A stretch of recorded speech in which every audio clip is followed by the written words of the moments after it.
Quand votre père vous répète que vous n'arriverez jamais à rien, vous finissez par le croire. Je n'en faisais jamais assez pour être à la hauteur. Je ne savais jamais comment plaire à mon père, ou bien faire en sorte qu'il soit fier de moi et puisse jouir un peu de la vie. Je me sentais sans cesse responsable de sa colère, me disant que c'était peut-être à cause de ce que je faisais de mal.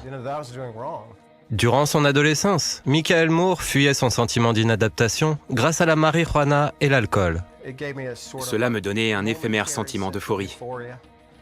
Lorsque je me déconnectais ainsi de mon environnement, plus rien n'avait d'importance. En secondaire, sa consommation de drogue empira et sa relation avec son père se dégrada. Lorsque Michael fut pris en train de voler un sac dans une voiture, son père explosa. Il a commencé à me battre, à me frapper, à me parler très durement, répétant que je n'arriverais jamais à rien. Ça a été une expérience très traumatisante. J'en ai conclu que, quelles qu'aient été les chances de relation avec mon père, elles avaient certainement été complètement anéanties suite à cet incident. Ça m'a fait mal, très mal. Et à partir de ce moment, j'ai commencé à boire de l'alcool pratiquement tous les jours, ou presque. Michael termina ses études et décrocha un emploi lucratif en tant que géomètre. Extérieurement, tout avait l'air bien. Je possédais la plupart des choses qu'un jeune homme pouvait désirer. Mais à l'intérieur, j'étais un homme brisé, c'était le chaos. Plus j'achetais des choses, plus j'essayais d'en tirer de la satisfaction, et plus le désir d'abuser de substances se faisait sentir. Dans la vingtaine, Michael se maria et créa une famille. Il possédait un bureau de géomètre qui fonctionnait bien, mais la pression qui accompagnait ce travail devint ingérable. Je ne savais pas comment gérer mes émotions.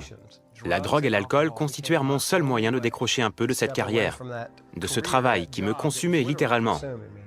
Je travaillais 18 heures par jour la plupart du temps. Je courais après l'argent, après le plaisir, et je ne montrais pas à mes enfants, à ma famille, l'amour dont ils avaient besoin.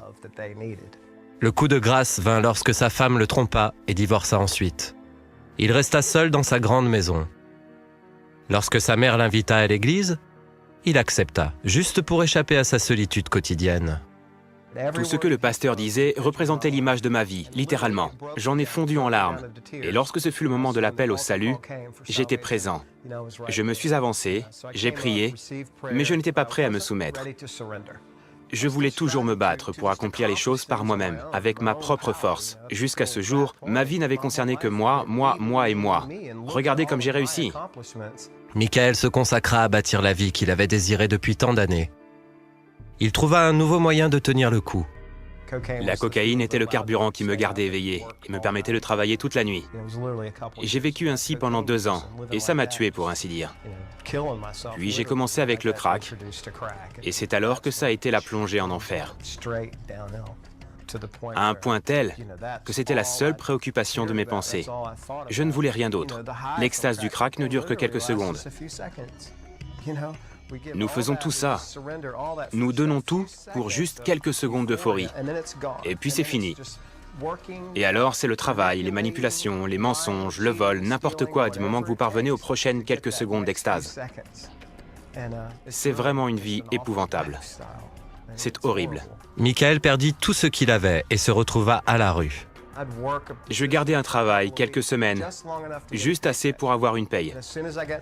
Et aussitôt après, j'allais m'acheter autant de crack que possible avec cet argent. J'en gardais un peu pour une chambre, dans laquelle je m'enfermais 7 jours d'affilée, pour fumer du crack jusqu'à mon dernier dollar. Puis je retournais à nouveau dans la rue.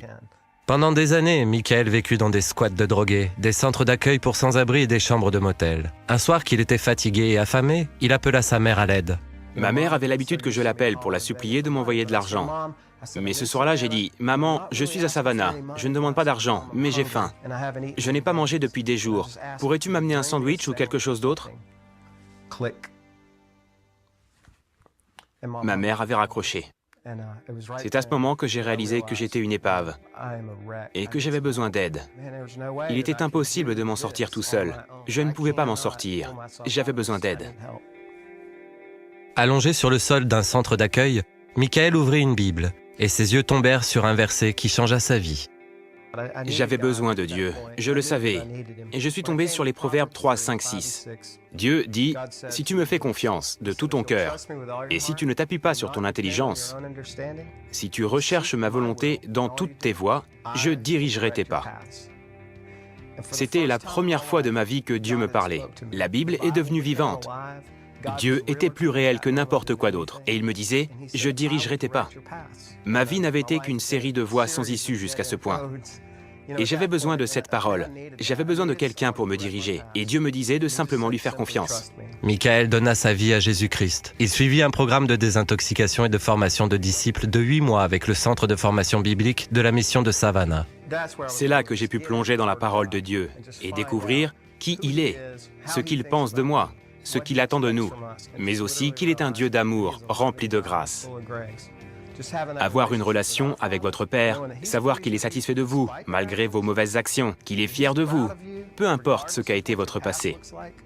Michael fut libéré de sa dépendance au crack. Il se réconcilia avec son père et partagea avec lui l'amour de Dieu qui lui avait apporté la paix. J'ai obtenu ce dont j'avais besoin, ce pourquoi j'avais été créé, celui que j'avais cherché toute ma vie. Et j'étais à présent avec lui.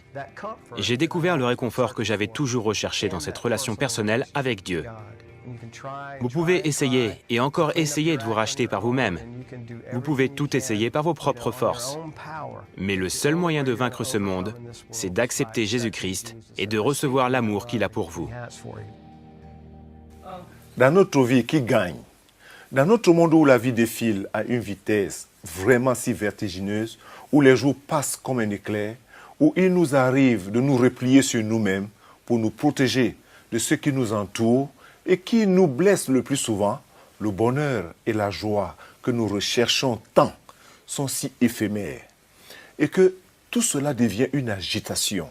Une telle agitation qui conduit plus souvent à un mécontentement toujours marqué. Mais il ne faut pas laisser la déception, la rancœur, la fatalité et le désespoir, et même la haine, nous gagner et nous ronger. La Bible, qui est la parole de Dieu, nous indique une issue vers la paix du cœur et la joie véritable, celle du cœur toujours. Car il est bon de savoir que le monde de demain ne sera pas transformé en un monde plus meilleur devant nous. Mais nos vies le seront si nous nous tournons vers Dieu et par la repentance et la foi en son Fils Jésus-Christ. Mais la vraie tragédie et la difficulté, c'est la peur que les hommes ont de la lumière aujourd'hui. Mais notre Dieu, qui est le Père éternel, sait pardonner l'enfant qui a peur de l'obscurité. As-tu peur de l'obscurité? Car bien que le monde soit plein de souffrances, comme l'a dit Helen Keller, il y a aussi de très grandes victoires dans ce monde. Ça, on peut le dire. Parce que le plus important n'est pas de savoir qui commence le match, mais plutôt qui le termine. Et quelle prière faire dans notre besoin, à ce moment même. C'est nous réconcilier avec Dieu. Réconciliez-vous avec Dieu. Dieu veut remplir ton cœur de paix et de joie, non seulement dans le futur, mais chaque jour de ta vie. Dieu veut remplir ton cœur de joie et de paix, non seulement pour le futur et dans le futur, mais chaque jour de ta vie.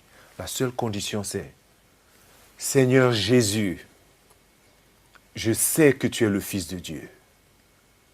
Et en suivant ce témoignage, je connais mon besoin, Seigneur. C'est un besoin de paix et de paix véritable. Je viens à toi maintenant même, Seigneur, tel que je suis avec mes péchés. Et je te prie de me pardonner, Seigneur, de me laver par ton sang précieux, car c'est pour ça que tu es mort sur la croix. Viens dans mon cœur, Seigneur. Change ma vie. Change mon attitude. Donne-moi d'expérimenter cette paix et cette joie que je cherche tant. Merci Jésus. Amen et Amen.